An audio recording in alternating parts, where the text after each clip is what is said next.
Your News, presented by Leonard Sheriff and Richard Mosby. Hello and welcome to your September news. Here is a Tour de France story. Ian Atkinson volunteered to be a tour maker for the Tour de France. He was supported to complete the online application and training by his key worker Paul Ingle. Then he attended training at Ellen Road before completing his orientation at Leeds Arena in May with 5,000 other volunteers. Ian went to Harrogate on Saturday the 5th of July to watch stage 1 of the race. Then on Sunday he had to get up at 4:30 a.m. in order to travel to Knaresborough to his designated point. Ian had a uniform to wear on the day and was even issued with a water bottle and sun lotion. When he arrived, Ian was supported and helped direct the crowd. He was very helpful and friendly. He relished in his role as a tour maker, but his favourite bits are seeing the cyclists go by and soaking up the atmosphere. After the race, Ian met up with the tour makers and then they enjoyed chatting about the event over a pint. Peter Nethercote, Michaela Kemp, Brian Richardson, Donna Lemety and Lisa Marshall each won a VIP ticket for the grandstand at the Tour de France Grand Depart. Michaela and Lisa could not go. They gave their places to Jeffrey Atkinson and Adrian Stansfield, so there were plenty of people from our service that went there to watch the riders set off and wave their flags. Customers from the Hall Park community base joined the other two physical impairment and older people services for a fun day. Each of the services made a fabric panel and when they were joined together formed a tent in the garden. Some people from the older people services knitted the yellow jumper which was worn by the Black Prince in the city square. The day raised £401 for adult social care and £30 for the Marie Curie Cancer Appeal. I once said that the LD was the biggest of yet. To kick off Learning Disability Week, customers took over the council chamber. They spoke to a packed audience about issues that concern them, such as feeling safe, being healthy and difficulties with transport. Proceedings were chaired by Susan Hanley and Councillor Adam Ogilvie, co-chairs of the Learning Disability Partnership Board. There were lots of councillors and Hilary Benn MP there to listen to what customers had to say, plus people from the bus companies, fire and police services. During Learning Disability Week there was a real buzz about the Football World Cup tournament, but here is South Leeds Radio to tell you all about it.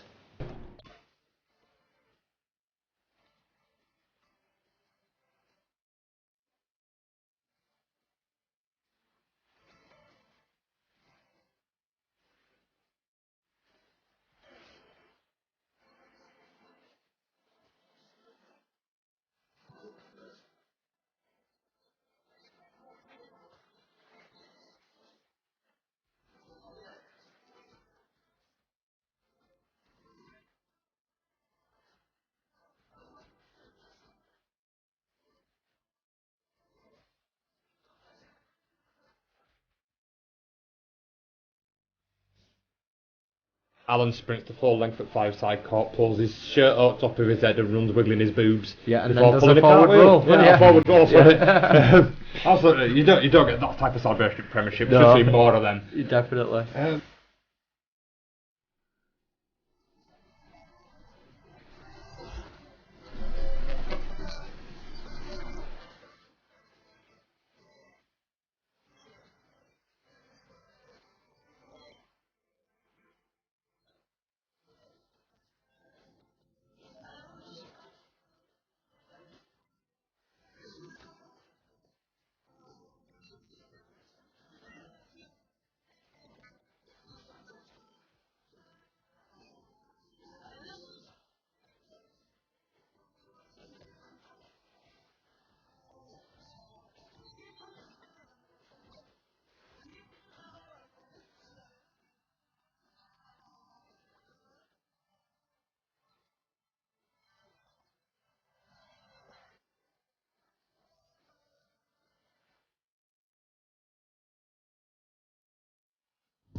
The Learning Disability Partnership Board held its annual general meeting and took the opportunity to look back at their achievements over the past year. Also, the people who had been nominated for the We've Got Pride Awards were there to showcase their work, and Philip Coates won.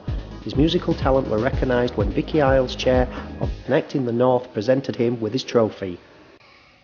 More than 80 customers and staff undertook a sponsored walk to raise money to help a community farm in Africa. Walkers could choose from 2 circular routes, the full 10-kilometre trek or a more accessible 2-kilometre alternative, both setting out from Burnsall. Over £1,000 was raised, which will be used to buy specialist tunnels for growing vegetables. The animals of the Meanwood Valley Urban Farm looked on as people arrived for the annual Meanwood Fest on Tuesday the 17th of June. The pop-up photo booth had everybody laughing, and the disco in the barn had festival goers dancing as the night fell. Mencap hosted Me Time, an opportunity to drop in for a cup of tea and add to their wall of memories about our first time of doing something such as taking a holiday, visiting the cinema, buying a music album, or meeting our best friend. The first ever Customer Awards in Leeds was a glittering occasion inspired by the Council's Staff Awards for Excellence. There was almost 300 nominations from across the city, and the judges had a hard task to choose the winners. But here they are. For Employee of the Year, this went to Ian Fawcett. The Most Helpful Person of the Year went to John Morell. For Friendship, this went to Linda Johnson. The Creative Person of the Year was won by Philip Coates. Making a Difference was won by the Phoenix Showstoppers Drama Group. Sportsperson of the Year was won by Sam McGuinness. Volunteer of the Year was won by Seamus Friel. And Fundraiser of the Year was won by Stephen Netherwood. Achievement of the Year was won by Tanya Woodhouse. The excitement built as the audience watched videos of each of the shortlisted candidates which explained why they had made it through. Well done to everyone who was nominated.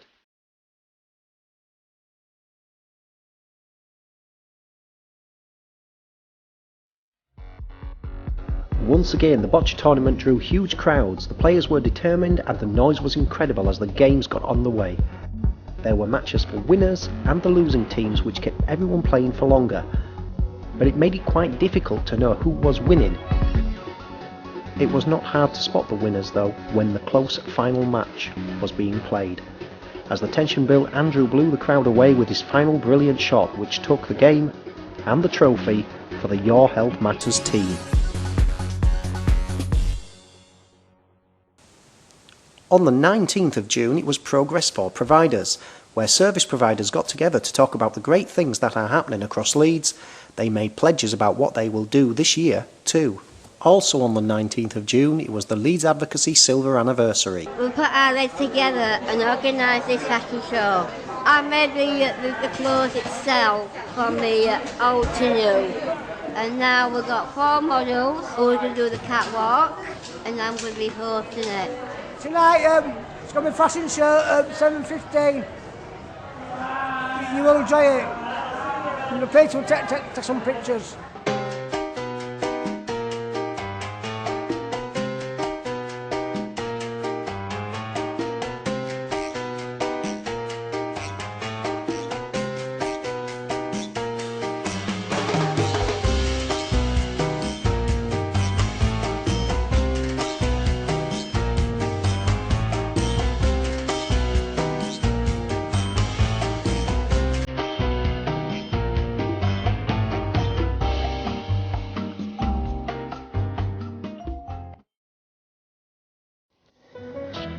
The week of activities was topped off with Picnic in the Park.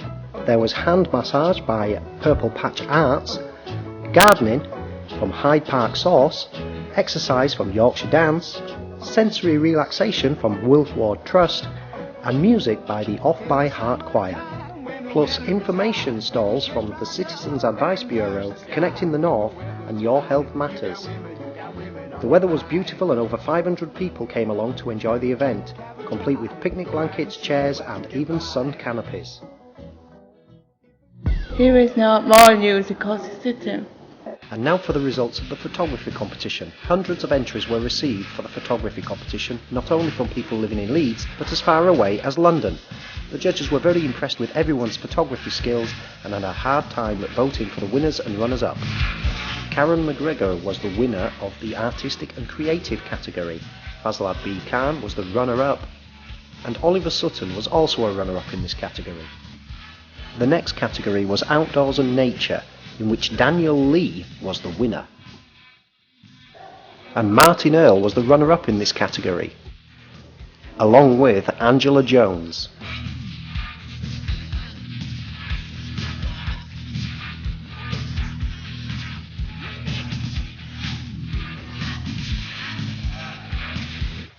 And the final category was Happy and Joyful, of which Tony Firth was the winner, with the little caption, "A great day out on the speedboat." Runner-up was Andrew Wonnacott, along with Linda Whittam and Sam McGuinness.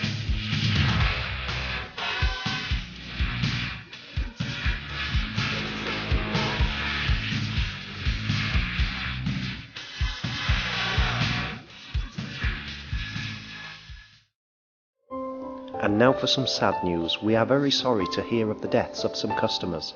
Condolences go out to the families of Colin Rafton, Anne Crick, Lee Atkinson, William Warrington, Adele Crabtree and Roger Exton.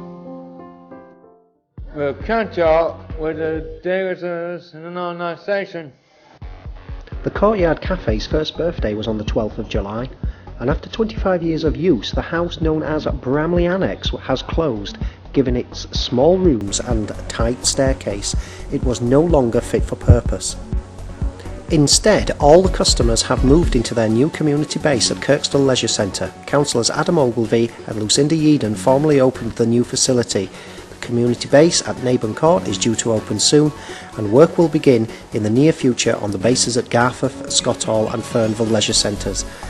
The roof is now on the new centre at Rothwell and the external walls are being built. You can get a real sense of the size and shape of the building, and everyone is getting pretty excited about its opening later this year.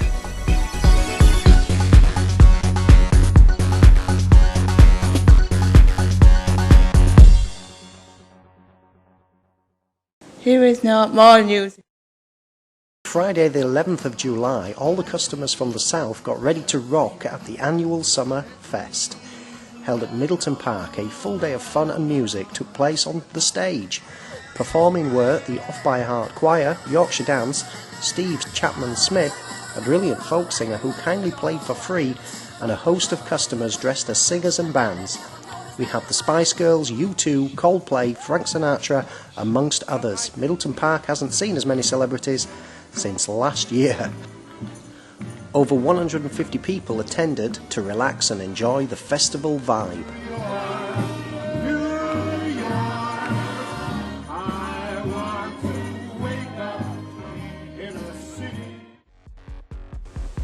Jonathan Brownlee, professional triathlete and Olympic bronze medalist, visited the John Child Centre for Sport on the 1st of August.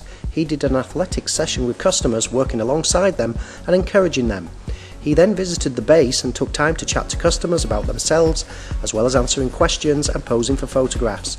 Everyone was delighted to meet him and his visit was much enjoyed. On Thursday, the 4th of September, Leeds University played host to the biannual Beautiful Octopus Club, with the theme of robots. The Octopus crew, made up of customers from our service, had been working busily on making their own robots and animation figures for a short film which will be projected onto a big screen on the night. The live band had been busy rehearsing a couple of brand new songs, Dr. Puss and March of the Robots, and the DJs had spent 2 days mixing their set. Clubbers also had the chance to sing their favourite songs in the open mic slots. It was a great night and lots of people attended in fancy dress. All the robots danced into the night until their battery packs ran out. A group of customers from Strawberry Lane recently took part in a visit to Chapel Allerton Hospital. This was organised by the new lead nurse for learning disabilities, Sadie Dunn, based at St James's Hospital. The nurses showed customers around and demonstrated things like how they take blood pressure. These visits are to encourage a strong relationship between hospital staff and people with learning disabilities. There have been 3 very successful club nights over the summer period run by Leap the Bridge. The first was the Masquerade, which took place in May at the wonderful Tetley Art Gallery. It was great to see so many people wearing their masks as they danced the night away to the sounds of Barry Phillips disco. There was a pop-up photo booth which was a great success, and there was even a dance-off between 2 customers. In July, Tiger Tiger was the venue for the Leap On Dancing Night.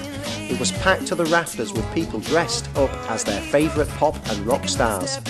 Tiger Tiger was also the venue in August for a back-to-school night. Everyone dug out their old school uniforms and turned up in their school caps and shorts and had a fantastic evening. We had a fantastic response when we asked for suggestions for what to call our new social enterprise. Well, over 200 names were submitted by customers and staff. There was much debate as staff on the Future Matters group scrutinised every idea in order to come up with a shortlist of 4. All staff have been given the opportunity to let us know which is their favourite name, and we'll have the results by the middle of September. Once the most popular name is known, we'll let you know and begin working on a logo. The Leeds Teaching Hospital hosted information stalls at St James's and the Leeds General Infirmary. All visitors were invited to sign the Get Me pledge, aimed at creating a better understanding of people with learning disabilities. West Yorkshire Metro have a new scheme to help people with a disability whilst they are travelling. Travel assistance cards are now available to help with using public transport. They can be used to make the driver aware of any requirements that you may have. These are particularly useful for hidden disabilities such as hearing and visual impairment. The cards are available through your service and can also be downloaded and printed from the website. There is also now an accessible travel section on the Metro website. East Street Arts have been working with Leeds City Council to run workshops. One of the courses was held at Middleton Active, and customers from the community base took part with customers from Joseph Court. Everyone had a great time looking at different periods of art history. They tried various techniques, some they had never done before, which gave them a sense of achievement in their artistic abilities. Customers displayed their work at the Middleton Active Art Exhibition, which was open to the public and well attended. Everyone enjoyed the workshop so much, they have signed up for another 12-week course starting this month. Congratulations to Blackgates Community Base, who raised £160 at their Strawberry Fair. Around 50 people from across the service enjoyed strawberry cheesecake, strawberry jelly, strawberries with cream, and scones topped with, yes you've guessed it, strawberries. The money will be used to pay for Christmas dinner and entertainment, when they'll swap strawberries for turkey and tinsel. The new service plan is out. Customers, carers and staff in our service will be getting their copies soon. If anyone else would like a copy, please let us know by ringing 0113 378 1919. A series of drop-in sessions have been arranged for carers in October. These will give an opportunity to come along and talk through the plan, which includes our proposals for a social enterprise. On the 21st of October, customer auditions are being held at West Ardsley Fulfilling Lives to find members for a new band for people with learning disabilities. If you enjoy playing a musical instrument and can play some chords, or if you have a good singing voice, come along and audition and call 0113 3781 919 to book a slot. And why not come along and enjoy the Tuesday Games Galore session at Leap 1. It's between 10 and 12 PM or 12:30 till 2:30 at the Leap 1 Games Day. It's £2.50 per person, and you can play loads of games including bingo, table tennis, dominoes, Connect 4, table, football and more. The price even includes tea or coffee. And more up and coming events. We have been given some free tickets for our customers to visit the circus on the 12th of September at 4:45 PM. If you are interested in going, speak to your service. Iverson Wood Rise are hosting a coffee morning in aid of Epilepsy Action and Macmillan Cancer Support. This will take place on the 18th of September between 10 AM and 2 PM. All welcome, just look out for the bunting. The annual Tag Rugby tournament will take place at the Headingley Carnegie Stadium on the 23rd of September. It costs £20 per team to enter. Ross Bibby is looking for teams of 7 players, but you will need to let him know if you want to join in by the 18th of September on 0113 395 0159. If playing is not your thing, then why not come along and support the teams? It will make for a great atmosphere. Delview are holding a coffee morning on Friday the 26th of September with cakes and goodies for sale in aid of Macmillan Cancer Support from 10:30 till 12:30. All are welcome. And there will be a monster party at Blackgates. There will be pie and peas on the menu at the next Blackgates party on Thursday the 30th October, along with severed fingers and scary jelly. The fun begins at 11 AM and everyone is encouraged to bring along a monster guy. Tickets cost £4 for lunch plus refreshments, and these must be purchased by the 17th of October. You can ring 0113 378 1286 for more details. And finally, customers will soon be receiving the annual satisfaction questionnaire. This is an opportunity to tell us what you think about the service that you receive. Your views are really important to us, and the comments you provide help us to improve the service for everyone. So please look out for the form and get it back to us. Could your story be in the next newsletter? Don't forget to tell us about your good news stories. We can include the best ones in this service newsletter so that everyone can read about them. To submit your stories and photos, simply put them in the Good News log, or you can email them to carol.benson@leeds.gov.uk by Friday the 21st of November for the December edition. Thank you for watching your news.